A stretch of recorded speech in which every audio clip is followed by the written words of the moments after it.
este mensaje, quiero reflexionar con ustedes sobre el papel de la aflicción en la vida cristiana. La Biblia nos enseña, especialmente en el libro de Santiago, que el sufrimiento no es algo ajeno al plan de Dios, sino una herramienta que Él utiliza para moldear nuestro carácter y fortalecer nuestra fe. Ejemplos como la historia de Job, las tentaciones de Cristo y su crucifixión nos muestran que el sufrimiento, cuando es enfrentado con paciencia y fe, puede llevarnos a un crecimiento espiritual y a una relación más profunda con nuestro Señor. La clave para enfrentar el sufrimiento está en confiar plenamente en Dios, esperar con paciencia su tiempo, orar constantemente y buscar apoyo en la comunidad de creyentes. Estas pruebas son oportunidades para aprender, para crecer en sabiduría y para reflejar más de Cristo en nuestras vidas. Quiero recordarles que el sufrimiento no debe ser visto como algo negativo. En realidad, puede convertirse en el origen de una transformación poderosa.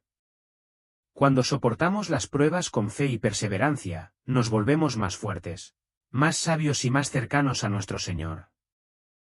Pastor Miguel Núñez, su enseñanza sobre el sufrimiento fue profundamente alentadora y llena de sabiduría. La manera en que explicó cómo Dios utiliza las pruebas para moldear nuestro carácter y acercarnos a Él nos dio una nueva perspectiva sobre las dificultades. Gracias por recordarnos que incluso en los momentos más difíciles, hay propósito y crecimiento. Que Dios los siga bendiciendo por su mensaje transformador y lleno de esperanza. Literatura anglosajona o del idioma inglés, hay una obra muy conocida con el nombre de Moby Dick. ¿Cuántos de los que están aquí conocen por lo menos el nombre de Moby Dick? Ok, no voy a preguntar cuántos la leyeron, pero con el nombre me basta. La historia está basada en una historia de la vida real. Es una novela, pero como las novelas usualmente son, es que toman una historia y hay elementos verdaderos de la historia y otros que son ficticios. Entonces, en esta historia, la parte real es que ciertamente hubo una ballena que se llamó Mocha Dick, visualizada, que vivió alrededor de una isla que entiendo se llama muy similar en las costas de Chile. Y esa ballena, una ballena albina que pudo escapar de sus capturadores por 40 años. En esos 40 años supo investir muchos barcos balleneros que destruyó, marineros murieron. Y básicamente la novela está basada en esa historia y una historia más, pero no tengo el tiempo para entrar en todos los detalles. El autor de la novela tiene una frase que yo quisiera usar hoy porque tiene mucho que ver con mi mensaje de esta mañana. Pero en la novela hay un capitán que supuestamente tuvo una pierna que le fue cortada por esta ballena y ahora quería vengarse de la ballena y la persigue hasta querer capturarla y matarla. Y la pasión por la venganza era lo que movía como las fibras de este hombre. Hay muchas lecciones que aprender en la historia. Pero su autor, Herman Melville, escribió un número de obras. En una de esas obras, menos conocidas, Melville dice lo siguiente: hasta que no sepamos que un sufrimiento, hasta que no sepamos que un sufrimiento, un dolor, supera a 10,000 deleites o gozos o alegrías, no nos convertiremos en lo que el cristianismo quiere hacer de nosotros. Hasta que nosotros no acabemos de entender que un sufrimiento tiene mucho más valor que 10,000 deleites o gozos, o placeres o alegrías, nunca vamos a llegar a ser lo que Dios quiere que lleguemos a ser. Para el autor de esa novela, el ser humano, y en particular yo diría el cristiano, no entiende el propósito de las aflicciones en su vida. Y creo que al igual que el capitán Ahab del barco ballenero, que estaba resentido y con ese resentimiento quería vengarse de la ballena, de esa misma forma muchos atraviesan las experiencias de dolor y se resienten y se endurecen, y tratando de anestesiar su dolor transitan por caminos pecaminosos, con lo cual aumentan sus heridas y sus dolores. Déjame repetir la cita otra vez hasta que no entendamos que un sufrimiento supera por mucho 10,000 alegrías, gozos, no vamos a llegar a hacer lo que Dios quiere hacer de nosotros. Piensa por un momento en alguno de tus momentos más felices. No sé si fue el día de tu boda, la noche de tu boda. Dime de qué manera la noche de tu boda te hizo crecer en carácter. No creo. Quizás fue el día que nació tu primer hijo. El día.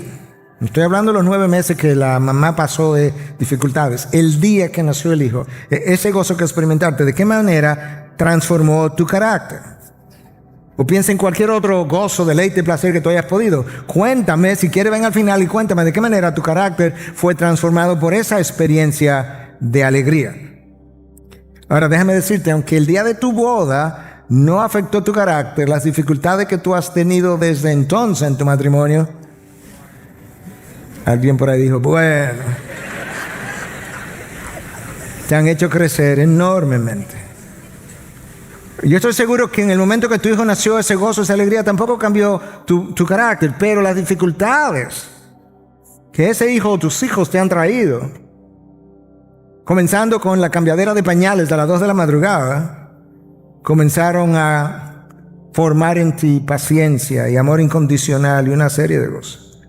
Hermano, los gozos, alegrías, pasiones, placeres son muy temporales, muy pasajeros. Estimulan tus emociones, estimulan tus hormonas, estimulan neurotransmisores en el cerebro.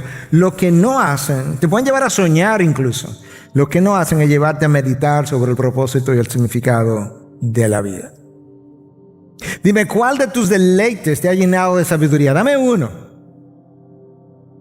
¿Cuál de ellos te ha llevado a la introspección? ¿Cuál de ellos ha desarrollado en ti amor incondicional por el otro? No, claro que no, porque para eso tú necesitas el dolor, el sufrimiento, la pérdida, las decepciones y los sinsabores. Tú necesitas todo eso y yo también. Esa es la razón por la que Santiago, cuando escribe su carta, aquellos que eventualmente la leerían o la escucharían leer, en el versículo 2 del capítulo 1, dice lo siguiente, hasta el 4, tengan por sumo gozo, hermanos míos, eran cristianos, cuando se hallen en diversas pruebas, sabiendo que la prueba de su fe produce paciencia y que la paciencia tenga su perfecto resultado para que sean perfectos y completos sin que nada les falte. En esos 3 versículos hay 3 grandes enseñanzas. Hay una actitud que Santiago entiende que nosotros debiéramos tener ante las dificultades de la vida. En segundo lugar, hay una razón por la cual él entiende tú y yo debiéramos tener esa actitud que él describe. Y finalmente, en tercer lugar, hay un propósito final que explica por qué las dificultades permanecen en tu vida y por qué tú debieras permanecer con la actitud inicial que él describe. Entonces vamos a desempacar esos 3 versículos. En el primero él dice, tengan por sumo gozo, hermanos míos, cuando se hallen en diversas pruebas. Oye lo que Santiago nos está diciendo. Santiago nos está diciendo, tú debes anhelar entrar en dificultad.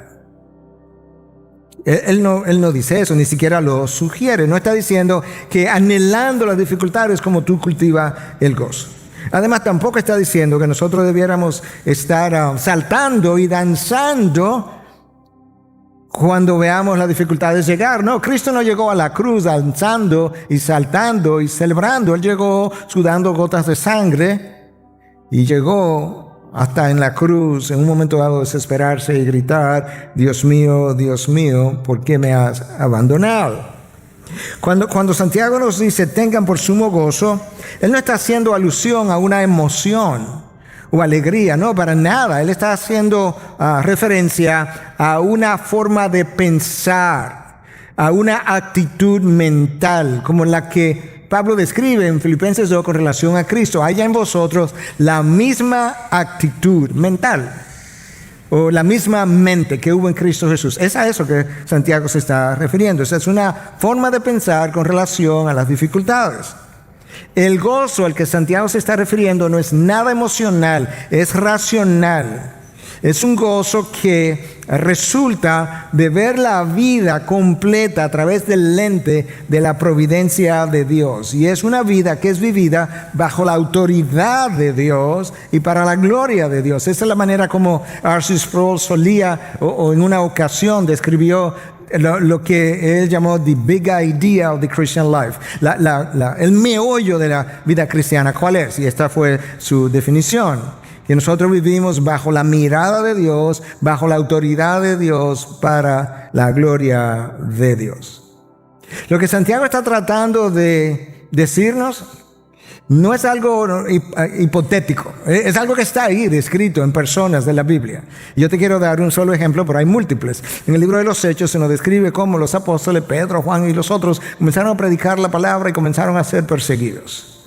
Cuando llegamos al capítulo 5, resulta que apresaron a varios de ellos. Y Gamaliel le dice: tengan cuidado con lo que van a hacer, porque una vez que vino un hombre similar y al final resultó nada y ya se terminó todo, pero si por si acaso estos hombres están diciendo algo que viene de Dios, tengan cuidado. Y el concilio entonces se reunió y determinaron: ok, lo vamos a liberar, pero lo vamos a azotar primero. Eso está en 5:40, el libro de los Hechos. Y luego lo vamos a liberar. Entonces fueron azotados y fueron liberados. Imagínate lo que son los azotes. Eran 39 azotes, hechos por personas que estaban acostumbrados a esto. Mira, que ellos salieron de ahí lacerados. Hay dos formas de reaccionar ante esa experiencia. Una es de drama y trauma. ¿Ok? Imagínate. Es duro que uno comience a predicar la palabra y apenas ha comenzado, y mira cómo esta gente nos tratan, tratando de hacerles bien para que no se vayan al infierno, a la perdición. Cualquiera los deja para que se condenen todos. Eso es una forma de reaccionar. Pero hay otra forma de reaccionar, y es una forma de aceptación y agradecimiento. Al reconocer que la cárcel y los latigazos estuvieron todo el tiempo en las manos del Dios que gobierna desde los cielos. Y eso es lo que tú ves en el próximo versículo, en Hechos 5:41. Los apóstoles pues salieron de la presencia del concilio, escucha, ahora viene, regocijándose de que hubieran sido considerados dignos de sufrir afrenta por su nombre. Tú me estás relajando. Tú acabas de ser lacerado 39 veces. No drama, no trauma, solo gozo. Regocijándose de que tú puedes creer, Pedro, que el Señor nos consideró dignos de sufrir como Él sufrió. ¡Wow! Esta gente entendió algo acerca de la vida. Tenía una perspectiva de la vida que nuestra generación no conoce, pero que ni siquiera quiere considerarla. Y es que la vida entera es una especie de prueba, es un test, como dirían en inglés. Nos están probando con la intencionalidad de formarnos. Que la causa de Cristo tiene un precio. Que la fe cristiana frecuentemente nos va a llevar a experimentar el sufrimiento. Pero por otro lado, esta gente también entendió que no hay sufrimiento del que Cristo no sea meritorio. No hay sacrificio del que Cristo no sea meritorio. Cualquier aflicción que yo tenga que atravesar en mi vida, Cristo lo vale. La cruz lo vale. La causa de Cristo lo vale. El cielo lo vale. Y lo que este pasaje de Hechos 5 que yo acabo de ilustrar es exactamente lo que Santiago estaba enseñando. Ténganlo por sumo gozo. Yo no creo que cuando Pedro y los apóstoles estaban siendo latigados, se estaban uno al lado del otro. No creo que se estaban diciendo: wow, qué alegría tengo yo con estos latigazos. No creo. Pero tenía una actitud mental, una disposición, una forma de pensar. Lo que el texto de Hechos 5 nos revela es que mi reacción a la aflicción, a la adversidad, frecuentemente revela la condición de mi corazón y la perspectiva que yo tengo de la vida. Mi reacción a la adversidad revela dos cosas: la condición de mi corazón y la perspectiva o entendimiento que yo tengo de la vida. Permítame repetirte algo que yo dije un tiempo atrás, no sé si fue aquí o en alguna de las clases de miércoles o dónde, pero es una cita de Paul Tripp que dice algo así como: tú no sufres simplemente la cosa que estás sufriendo, un cáncer, lo que tú quieras, sino que tú sufres eso que estás sufriendo por la manera que lo estás sufriendo. Creo que esta vez lo dije un poco más simple que la vez primera en el servicio anterior. Creo que entendieron, ¿verdad? Hay una cosa que estás sufriendo, pero tú no solamente sufres eso, sino que tú también sufres por la forma como estás sufriendo esa cosa. En otras palabras, Tripp está sugiriendo, probablemente no tiene que ser así. Santiago dice, eso es exactamente lo que estoy tratando de enseñarle. Tengan por sumo gozo cuando se encuentren en diversas pruebas. Y Santiago le llama a esta gente hermanos míos. Santiago no estaba diciendo que las dificultades son un gozo en sí mismas. No, él no está diciendo eso.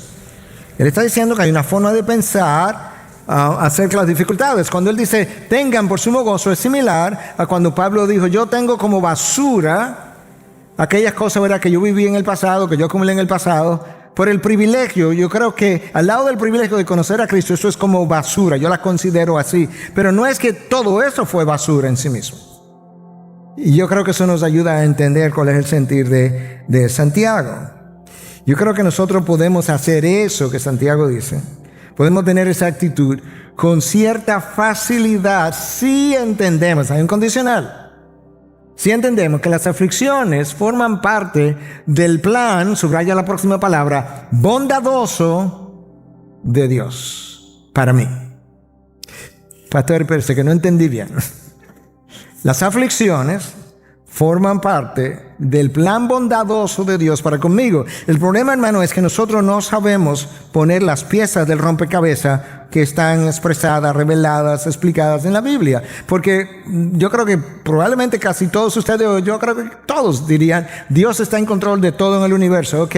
Y probablemente si son cristianos afirmarían, Dios es infinitamente bondadoso. Bueno, suma, pon junto el Dios bondadoso y el Dios que lo controla todo, y claro que tiene que llegar a la conclusión de si Él controla las aflicciones, ellas tienen que ser parte del plan bondadoso de Dios para mí. El salmista lo entendió. Escucha cómo el salmista lo escribió en el Salmo 119, verso 75. Yo sé, no yo me imagino, puede ser que llegue a la conclusión. No, yo sé, Señor, yo tengo la convicción que en tu fidelidad me has afligido. ¿Cómo fue? Que la razón por la que tú me has afligido es porque tú eres fiel conmigo. Y como tú eres fiel y el propósito tuyo para conmigo en la eternidad pasada fue formar la imagen de Cristo en mí, ahora me afliges porque en mi aflicción te propones precisamente continuar formando la imagen de Cristo en mí, pero de una mejor manera. De una manera más fina, más precisa, más completa. Recuerda que Santiago no está hablando de una emoción, él está hablando de una actitud mental frente a las dificultades de la vida. Cuando nosotros hicimos la serie sobre el fruto del Espíritu, yo les definí el gozo de una manera, yo modifiqué un tanto esa definición, y esto es para este mensaje, y esto es como la estoy trayendo. El gozo del Espíritu es un estado de la mente que entiende que las circunstancias de la vida están en las manos del Señor, que Él las conoce, las controla, las permite o las envía con un propósito en particular que puede escapar a nuestro entendimiento. O sea, puede ser que yo no entienda lo que Él está haciendo. Lo que yo no puedo hacer es escapar de la experiencia, porque precisamente ya forma parte del plan bondadoso de Dios para conmigo. Entonces la primera enseñanza que Santiago me trae es la actitud mental, la disposición que yo debo tener frente a las aflicciones que de una u otra forma yo voy a atravesar. Y eso va a durar hasta que yo entre en gloria. De este lado de la gloria no hay forma que yo no pase por tribulación, aflicción, dolor, pérdida, soledad, desierto, sequedad, todo lo que tú quieras. Definitivamente, es así. Por eso el currículum del Señor tiene, como lo hemos dicho otra vez, el sufrimiento 101, 102, 103, 104, 105, hasta que entres en los cielos. Entonces, primero es la actitud que debo tener. Lo segundo es, que Santiago enseña, es que hay una razón para que tenga esa actitud. En otras palabras, yo no te voy a decir simplemente, mira, ten la actitud y punto. Acéptala. No, hay una razón que debe mover tu entendimiento a disponerse, a contar las dificultades como sumo gozo. Aquí está aquí, versículo 3 y principio del 4. Sabiendo, recuerda esa palabra porque vamos a regresar a ella con Pablo, sabiendo que la prueba de su fe produce paciencia y que la paciencia tenga su perfecto resultados. Las pruebas tienen por meta desarrollar nuestra paciencia. La pregunta inmediata sería, ¿realmente es la paciencia tan importante para la vida cristiana? ¿Realmente la paciencia tiene tanto valor? Bueno, vamos a pensar. Número 1, la impaciencia no es parte de la imagen de Cristo.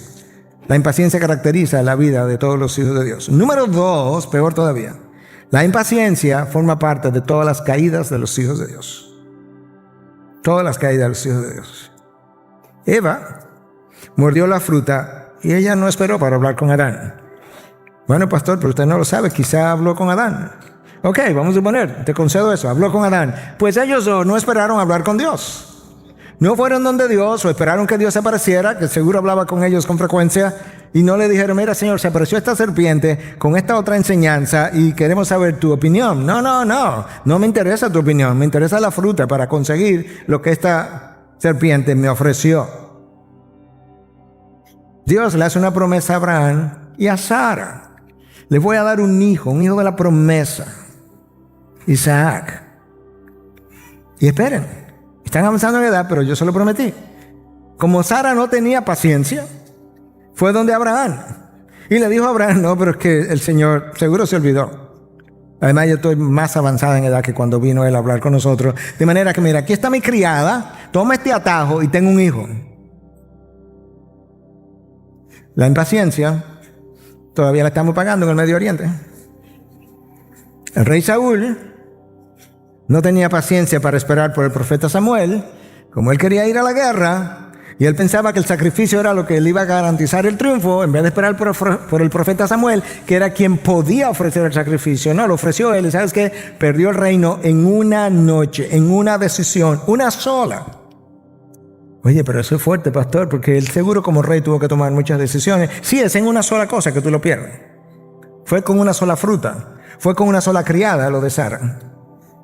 Y no solamente con una sola criada, en una sola noche, en una sola costada. Si no sabemos esperar el tiempo de Dios para hacer las cosas de la manera de Dios, con los recursos de Dios, continuamente seremos un estorbo para Dios. Pero Dios no se deja estorbar. Jonás se convirtió en un estorbo para Dios. Y como Dios no se deja estorbar, le envió un pez grande, que frecuentemente hablamos de una ballena, un pez grande. Y cuando yo me convierto en un estorbo para Dios, siguen viniendo las ballenas a nuestras vidas. La paciencia. Nosotros, mira nuestro problema con la paciencia. Nosotros oramos y le pedimos algo a Dios, y a la semana decimos, tú le dices a una hermana acerca de tu problema, y le dices, pero tú oraste. Sí, tengo una semana orando, pero el Señor no ha dicho nada. A la semana, tú le estás orando a un Dios que existe fuera del tiempo y del espacio, que para Él un año es como, un día es como 1000 años, 1000 años como un día. A la semana tú estás impaciente. Si nosotros no tenemos paciencia, yo estoy tratando de ayudarte a entender la importancia de la paciencia, porque eso es lo que Santiago me está diciendo que la aflicción produce, y que por esa razón yo debo considerar los sufrimientos y las aflicciones con sumo gozo. La paciencia se cocina a fuego lento, y ese fuego no es otra cosa que las pruebas que llegan a tu vida. Mira cómo Pedro lo explica en 1 Pedro 4:12. Amados, no se sorprendan del fuego de prueba que en medio de ustedes ha venido para probarlos. Tú ves que es una prueba, como si alguna cosa extraña les hubiera acontecido. Hermanos, Pedro está diciendo, yo no entiendo. A usted le ha llegado un fuego de prueba, una aflicción, la persecución en ese caso literalmente era. Y ustedes están reaccionando como que esto es extraño, como que esto no se lo hicieron a los profetas del Antiguo Testamento y como que esto no se lo hicieron al Señor Jesús. No, pero no se sorprendan. De hecho, ese fuego ha llegado para probarlos, a ver quién es quién. Eso es lo que Él está tratando de enseñar. Y pues Él está diciendo, esa prueba es como un fuego. Dios está tratando de desarrollar tu paciencia y la mía, porque la paciencia, escúchame, lo vamos a seguir viendo, no solamente que es importante en la vida cristiana, es crucial. Sin ella no puedes caminar con Dios. Jamás. Sin ella tú jamás podrás encontrar la voluntad de Dios. Escucha el diccionario de la Real Academia, una fuente secular. La paciencia, capacidad de padecer o soportar algo sin alterarse. Oye, hasta el mundo secular sabe que la paciencia implica sin alterarse. No, pastor, pero mira, el Señor me da mucha paciencia y al otro día, mira, muchacho, yo no sé, es un problema. No, porque sin alterarse. Capacidad para hacer cosas pesadas o minuciosas. Facultad de saber esperar cuando algo se desea mucho. Si le preguntáramos a Jacob, en el Génesis, diría, no, cuando algo, no es la capacidad para esperar cuando algo se desea mucho, es cuando algo se ama mucho. ¿Cómo así, Jacob? Oye, yo me enamoré de Raquel, me enamoré de Raquel. Quería a Raquel. El futuro suegro me dijo que sí, pero que tenía que trabajar 7 años. Trabajé 7 años, pero me engañó, me dio a Lea. Pero que quien yo amaba era Raquel. Y el suegro me dijo, bueno, te doy a Raquel también, pero 7 años después, 14 años esperando. Y él dice que le pareció poco tiempo, o sea, un noviazgo de 14 años. Sí, le considero poco tiempo porque la amaba mucho. Mi paciencia o impaciencia tienen algo que ver con el amor, vamos a llegar ahí. Pero esta es mi definición de la paciencia: la capacidad para esperar con tranquilidad y esperanza por el tiempo y la voluntad de Dios. La capacidad para esperar, ¿ok? Con tranquilidad y esperanza por el tiempo y la voluntad de Dios, bajo presiones variables en intensidad y duración. The Gospel Coalition está haciendo algo que tiene que ver con nuestro ministerio, en mi ministerio y todo lo que está pasando en el mundo reformado hoy en Latinoamérica. Y en la entrevista una de las preguntas fue, ¿qué tú has hecho mejor, tú piensas, teología o medicina? Y dije, ninguna de las dos. ¿Cómo va a ser? Entonces, ¿qué es lo que ha hecho mejor? Esperar. Y estoy contento de que el Señor me haya enseñado a esperar. Escucha Santiago otra vez. Versículo 3. Sabiendo que la prueba de su fe produce paciencia y que la paciencia tenga su perfecto resultado. La paciencia, hermano, es más necesaria de lo que tú te imaginas. El problema es que nosotros cuando pensamos en la paciencia la vemos solamente en términos de beneficios personales. Señor, dame paciencia porque estoy inquieto o inquieta. Estoy malhumorado y esto me está sacando, como decimos nosotros, que me está sacando de quicio, me está sacando, estoy perdiendo los estribos. Yo necesito estar tranquilo, Señor, así que dame paciencia. No, pero eso es que la paciencia tiene que ver con mucho más que eso. Mira, para comenzar, si tú no eres paciente, tú no puedes amar. No, mejor dicho, déjame decirte de una mejor manera. Si no eres paciente, esa impaciencia es la evidencia de que no amas. Porque el amor es paciente. 1 Corintios 3. El amor es paciente. El amor incondicional, por lo menos. Esa es la evidencia de Jacob. Esperó 14 años, porque la amaba mucho. Nosotros comenzamos a ministrarle a alguien, a testificarle a alguien. Queremos evangelizar a alguien. La persona a la semana no ha respondido, a las 2 semanas no ha respondido y estamos completamente airados e impacientes. Pero resulta que Pedro me dice en su segunda carta, en 3:9, que el Señor Jesucristo no ha regresado, no porque Él ha retardado su promesa, sino que está esperando, porque como Él es paciente, no quiere que nadie perezca. ¿Te estoy oyendo? que hay gente que no ha nacido de nuevo todavía y otros que ni siquiera han entrado al mundo, que Él quiere salvar, que Él dispuso salvar, no quiere que esa gente perezca y en su paciencia está esperando por ellos. Y luego Pablo viene y me dice en Efesios 5:1, ser imitadores de Dios, pero no puedo ser imitador de Dios si no soy paciente. De hecho, escucha lo que Pablo le escribe a los Colosenses en 3:12. Entonces ustedes, como escogidos de Dios, santos y amados, revístanse de tierna compasión. Sí, eso luce como Dios. Bondad, humildad, mansedumbre y paciencia. Yo tengo que vestirme de todo eso si quiero imitar a Dios. Tú puedes ver que la paciencia es vital. Y yo estoy mencionando todo esto porque yo necesito que puedas entender no simplemente aquel que está apuntando Santiago, es más práctico que eso en un sentido, es que Santiago está apuntando, esa es la razón por la que tú debes tener la actitud primera de que él habló, pero a lo que él se está refiriendo es que sabes que tú no puedes caminar en obediencia sin paciencia. Santiago está preocupado que debido a la impaciencia algunos no vayan a terminar o a terminar bien. Por eso decía Pablo, yo no corro como dando golpes al aire, no vaya a ser que después de haber predicado yo también sea descalificado. Santiago no quiere que te descalifiquen a mitad de camino porque tu impaciencia te hizo tropezar.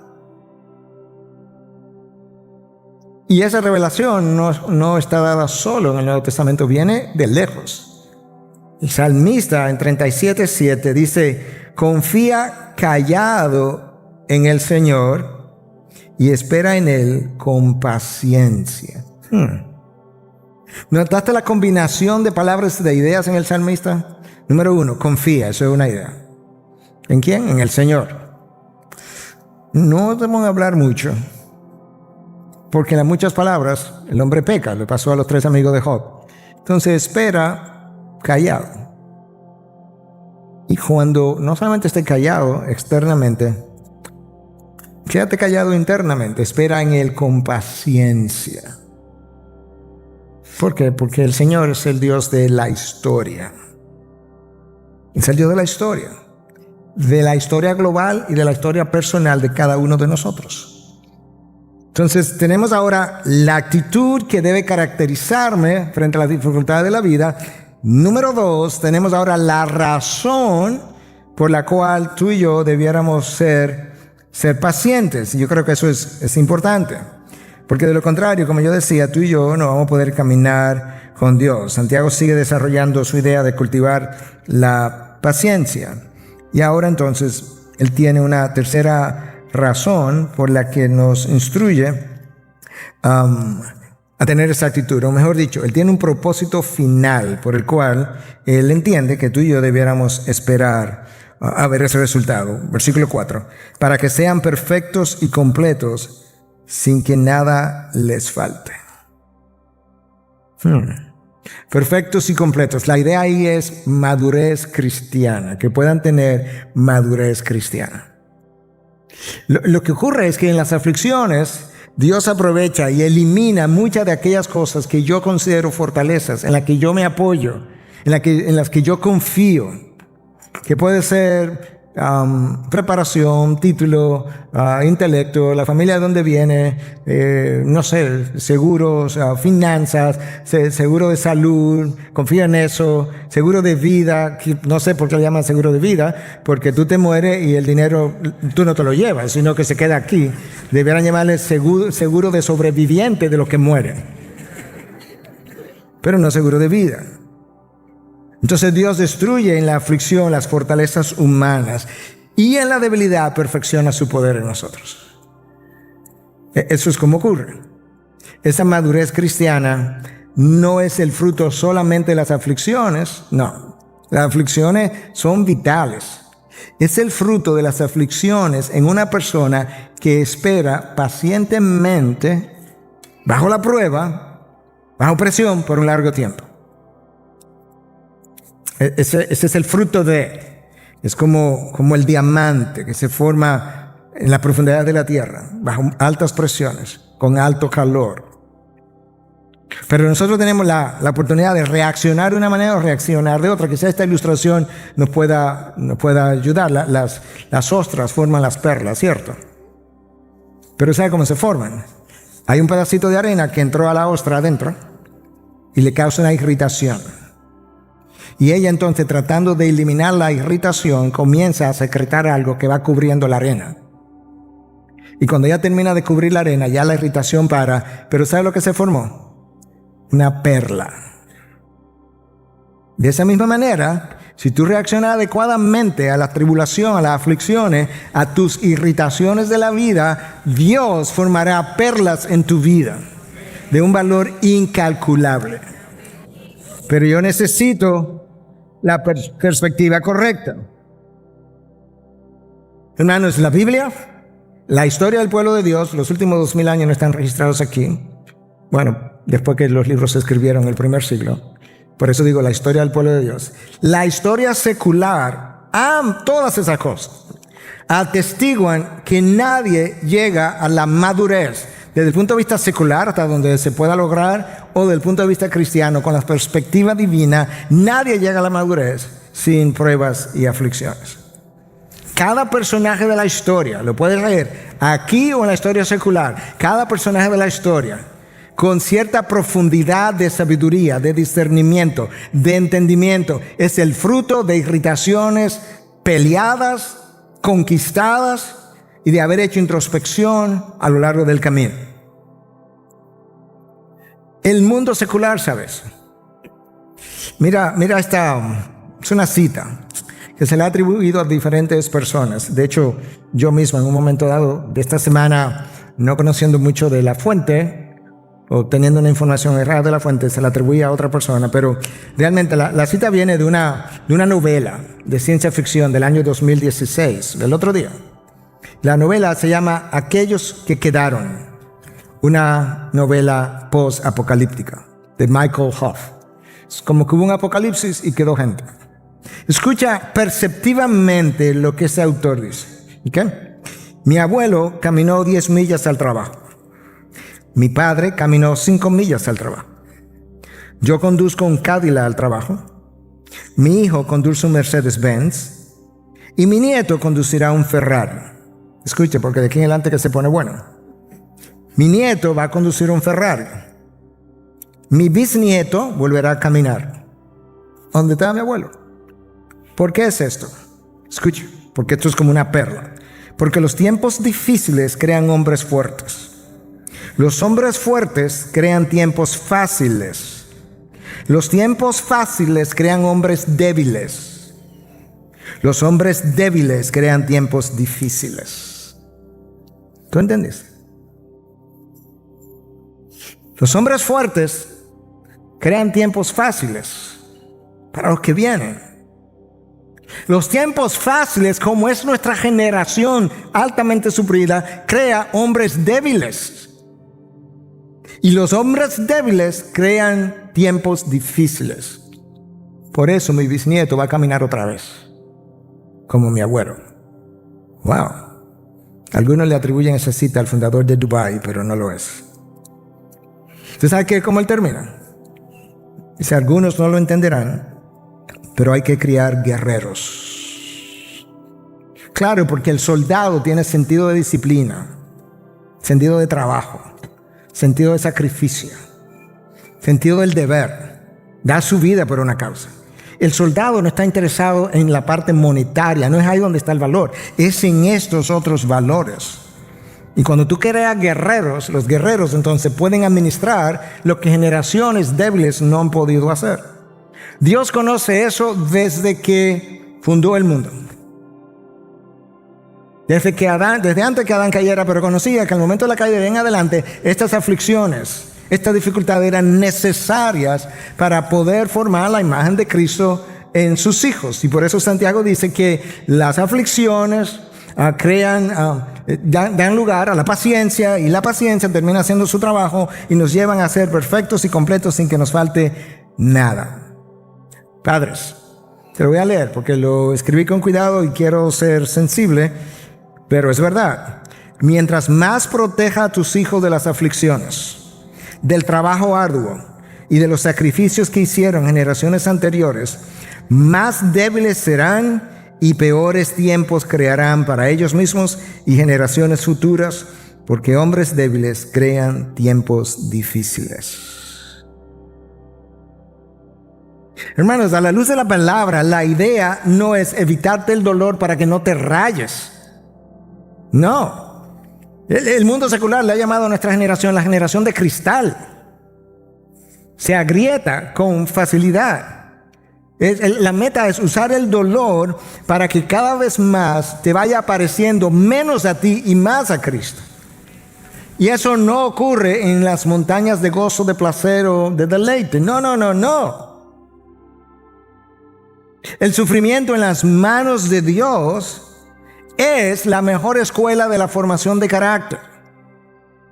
No una escuela, no una buena escuela, no una excelente escuela. La mejor escuela de formación del carácter es el dolor, la aflicción en las manos de Dios, porque es en sus manos que está. Por eso titulamos el sermón de hoy, el sufrimiento en las manos de Dios.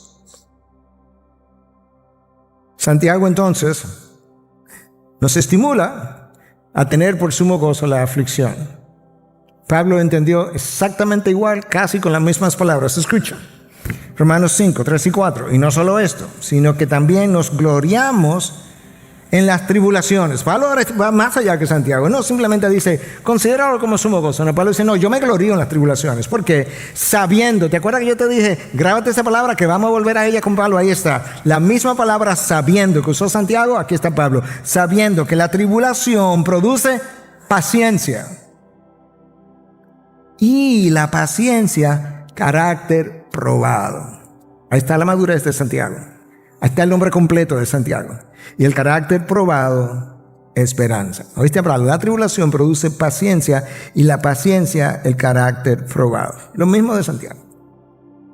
Cuando tú atraviesas la aflicción, la dificultad, escucha los calificativos ahora, sin apresurarnos, sin tomar decisiones emocionales como Eva, sin tomar atajos pecaminosos como Sara, sin desafiar los límites de la ley de Dios y sin cuestionar la soberanía de Dios, cuando esa es la forma de esperar pacientemente, el fruto de eso es un hombre maduro, completo o carácter probado, para usar las palabras de Santiago primero y de Pablo después.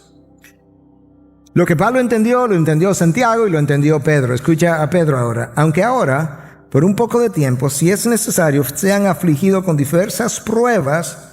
Aquí viene, para que la prueba de la fe de ustedes, hay que probar esa fe, más preciosa que el oro que perece, aunque probado por fuego, es por fuego que la fe se prueba. La fe se prueba de dos maneras. Para ver si es genuina, porque muchos en medio de la dificultad abandonan el camino, abandonan la carrera, pero la fe se prueba en el sentido también de que si es genuina va a perdurar y tú vas a ver, no era genuina, mira cómo han perdurado en medio de la dificultad. Que esa fe, probada por fuego, sea hallada, que resulte en alabanza, gloria, honor en la revelación de Jesucristo. Para ver si es genuina, pero también porque el fuego elimina las impurezas que contaminan mi vida. Ahora, considera esto. El mismo fuego que derrite la vela es el fuego que endurece el ladrillo. Piensa que la vela y el ladrillo es el corazón del hombre. El mismo fuego que toma el corazón de un hombre o de una mujer, lo ablanda y lo vuelve manso y humilde. Esa es la prueba. Es el mismo fuego o la misma prueba que en otro ser humano, hombre o mujer, lo endurece y lo vuelve resentido, aislado y apático. El salmista, con menos revelación que nosotros, entendía lo mismo que Pedro, que Pablo, que Santiago. Es impresionante la consistencia de la revelación bíblica. Escucha lo que él escribe en el Salmo 119, 71. Bueno es para mí ser afligido. ¿Cómo? Bueno es para mí ser afligido. Porque por todo esto que Santiago viene explicando, ahí donde está la necesidad de nosotros poder apreciar la aflicción. Nosotros no nos gusta eso, porque no nos gusta el dolor. Nuestro compromiso primario es evitar el dolor y sobre todo sobre todo en nuestra generación. Pero por otra parte, nosotros no tenemos paciencia, que era la razón, ¿verdad?, por la que Santiago quiere que adoptemos esta actitud, porque nosotros somos muy impacientes. Dios es muy lento para nosotros. Pues es verdad. Moisés, 40 años en el desierto. 40 años en un desierto. Y después entonces Moisés 40 años para llegar a la tierra prometida, cuando se podía llegar en días. 40 años dando vueltas en la tierra prometida. No, yo no tengo tiempo para eso. Dios lo disciplina, manda al pueblo al exilio. 70 años en Babilonia. Yo hubiese regresado hace tiempo. En nuestros días cojo un avión y regreso. Tomo un barco y vengo. Hasta nadando vengo. Pero vengo. Así somos nosotros. Que el Mesías iba a venir una primera vez y lo anunciaron en Génesis 3:15, y si aparece allá en los evangelios varios miles de años después, no, yo no tengo tiempo para eso. Y ahora tenemos 2000 años para que regrese la segunda vez y nos deja aquí esperando. Si tú no tienes paciencia, tú no puedes caminar con Dios. Jamás. No puedes caminar en su voluntad tampoco, porque Dios nunca anda deprisa. Santiago dice que la meta es un cristiano maduro. Ahora la pregunta es, ¿cómo luce un cristiano maduro? Yo creo que eso lo pudiéramos responder de diferentes formas y a través de diferentes autores de la Biblia. Pero yo creo que lo más justo sería dejar que Santiago la responda a la pregunta, porque él es que está trayendo esta nomenclatura de un cristiano maduro perfecto. Yo te voy a decir, según Santiago, cómo él entiende que ese cristiano maduro va a lucir. Y esto mismo representa como un resumen de la carta entera. Un cristiano maduro posee una sabiduría que viene de lo alto. Eso es en 1:5, en capítulo 3, del 13 al 18. Un cristiano maduro es un cristiano con una fe firme en el Señor y sus propósitos, no un hombre de doble ánimo, como hablamos el domingo pasado. Versículos 6 y 7 del capítulo 1. Un cristiano maduro sabe lidiar con sus tentaciones, y cuando tropieza y cae, no culpa a nadie de su pecado. Versículo 12 al 16, capítulo 1. Un cristiano maduro es un cristiano que tiene una vida de obediencia, porque él no es solamente un oidor de la palabra, él es un hacedor de la palabra. Y eso está aquí. Capítulo 1, versículo 19 al 27. Un cristiano maduro tiene un entendimiento apropiado del no valor de las cosas de este mundo. Hermanos, cuando tú entraste a este mundo, tú viniste sin nada, y cuando te vas sin nada. ¿Dónde está el valor de estas cosas? No traigo, no me llevo. Capítulo 1, del 9 al 11, capítulo 5, del 1 al 6. La madurez cristiana se caracteriza por amor a Dios y amor al prójimo, sin exhibir parcialidad. Capítulo 2, versículos del 1 al 13. Un cristiano maduro tiene un testimonio de obras que hablan de que su fe es madura. Si no tiene obras, Santiago dice, tu fe está muerta. Versículo 14 al 25 del capítulo 2. Un cristiano maduro tiene control de su lengua. Cristo dijo, de la abundancia del corazón habla la lengua. Es más serio de lo que pensamos. O sea, nuestra conversación es más seria de lo que pensamos. La lengua es el órgano más largo del cuerpo, por así decirlo, simbólicamente hablando. Va desde la punta de tus labios hasta el corazón. Y cuando tú la sacas, salió el corazón con ella. Un cristiano maduro no es dominado por las pasiones de la carne. Capítulo 4, del 1 al 3. Un cristiano maduro entiende el señorío de Cristo. O eres amigo del mundo y enemigo de Dios, o viceversa. Capítulo 4, versículos 4 al 10. Y el capítulo 5 tiene diferentes recomendaciones. Y yo creo que eso nos da una idea de cómo Santiago entiende que un cristiano maduro al que él está apuntando en su vida debiera estar luciendo, y así debiéramos procurar nosotros lucir. Ahora, en el tiempo que nos queda, rápidamente, de manera de aplicación final de todo lo que hemos dicho. Si la tribulación, la aflicción produce este carácter probado, maduro, completo, dependiendo de si es Pablo o si es Santiago que están hablando, ¿de qué forma es que eso ocurre?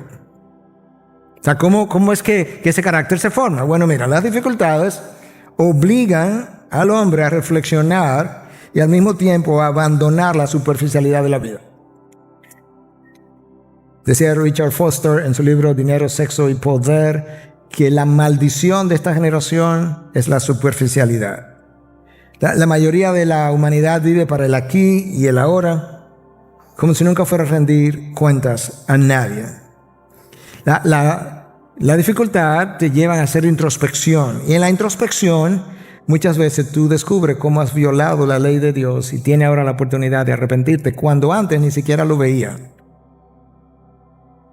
Número 2, las dificultades tienden a producir muchas inseguridades interiores en ti, en mí.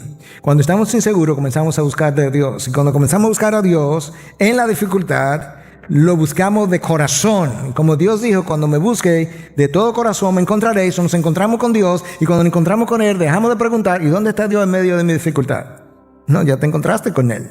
¿Y qué te llevó a eso? Me puse a buscarlo. ¿Cómo?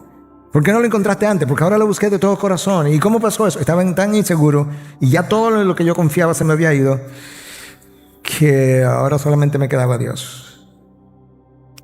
Número 3, las crisis nos recuerdan que esta vida es pasajera, que es transitoria, y nos lleva a preguntarnos ¿qué es lo que realmente importa en la vida? ¿Qué es lo que verdaderamente importa?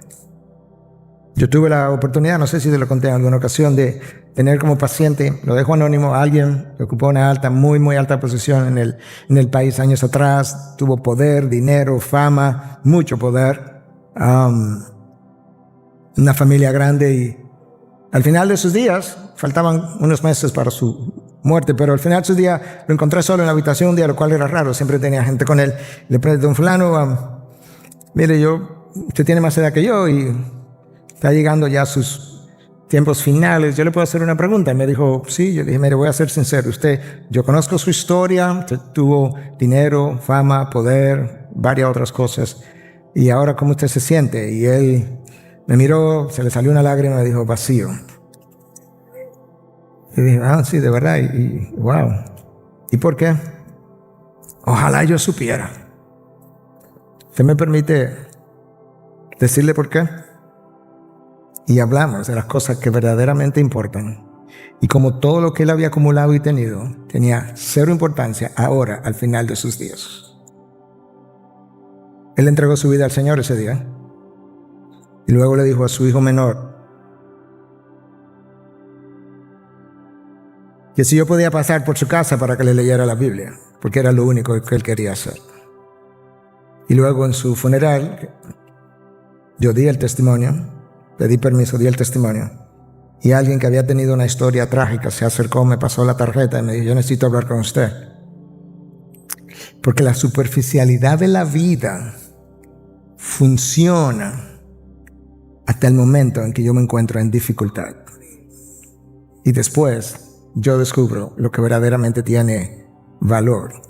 Job tuvo grandes dificultades, tuvo muchas preguntas, quería una entrevista con Dios. Al final, Job no obtuvo ninguna respuesta de lo que él andaba buscando, pero él obtuvo algo mejor que eso. Recibió a Dios.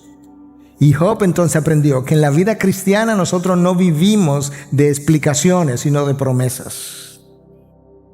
Ninguna explicación te va a sostener hasta el día final. Ni te va a dar ni la esperanza, ni la estabilidad, ni la confianza, ni nada de lo que tú necesitas.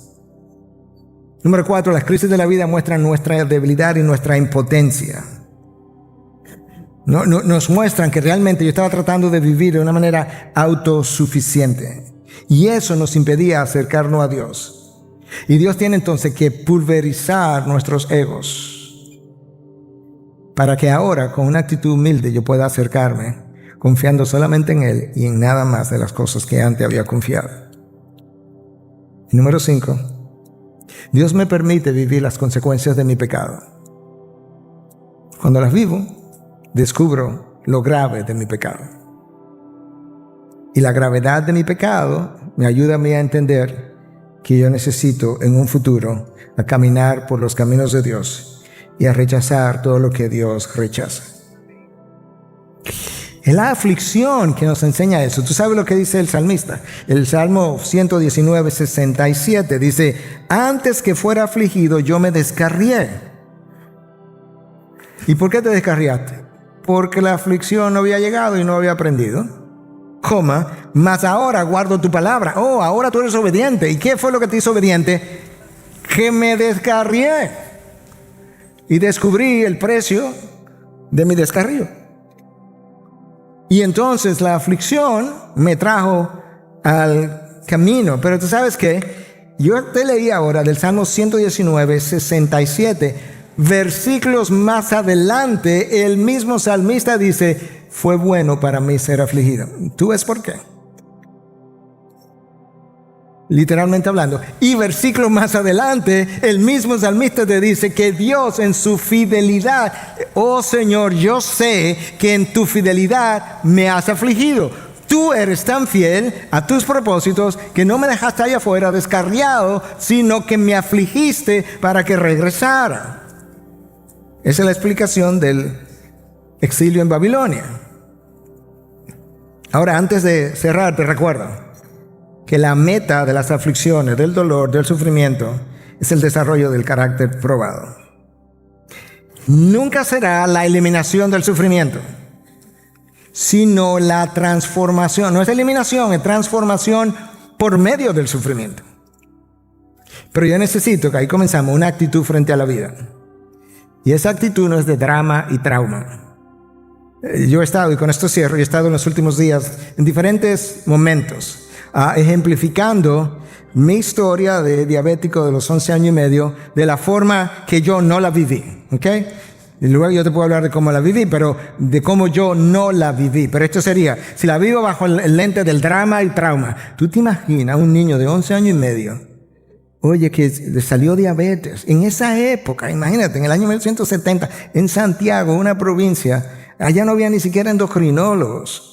Wow, y entonces, y se estaba inyectando 4 veces al día. Y entonces resulta que su papá, que vivía con él, que trabajaba desde la casa, que escribía desde la casa, a los 6 meses se le murió el papá. Eso es duro.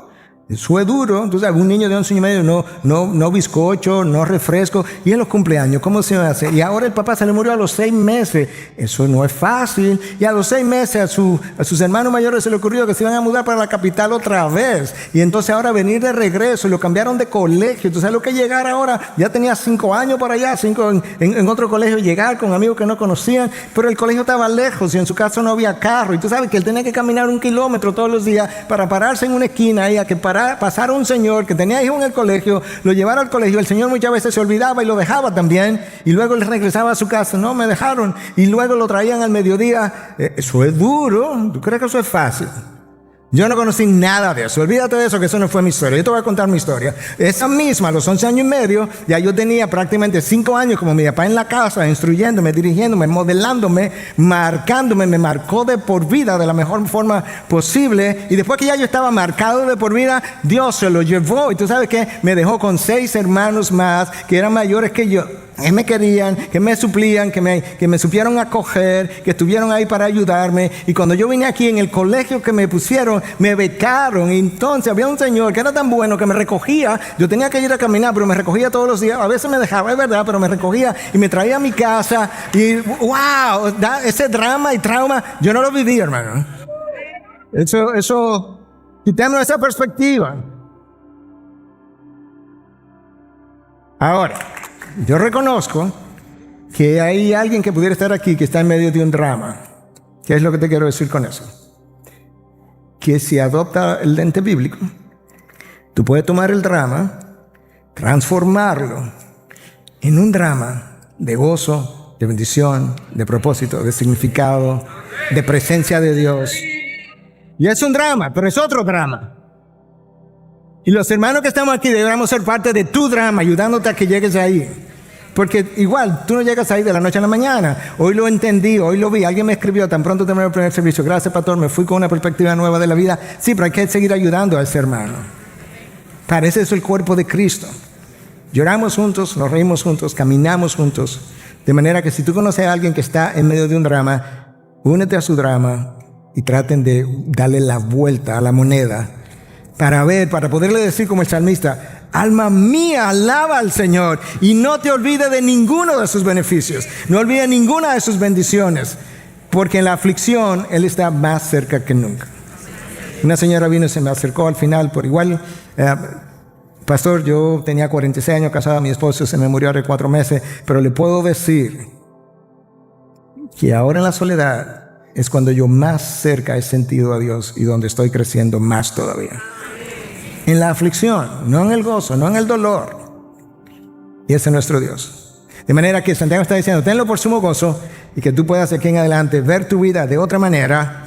Hay dramas en la vida, hay traumas en la vida. El poder de Dios en sus hijos está para transformar el trauma de dolor en trauma de gozo, o mejor dicho, en drama de gozo, donde pudiéramos entonces dar testimonio de que nuestro Dios es quien Él dice que es. Padre, gracias por tu palabra, por tu espíritu, por las historias reveladas en la Biblia, de cómo tú transformas la historia de los hombres en historia de triunfos. Como la noche del viernes pasó a ser la mañana del domingo, en ese domingo de resurrección. Ayúdanos a nosotros como cuerpo de Cristo a cambiar nuestra visión de la vida y a caminar con otros para que ellos también puedan caminar sus historias distintas, de una manera distinta, y ellos también puedan contar historias distintas en el día de mañana. Para la gloria tuya, oh Dios, en Cristo Jesús. Amén. Amén.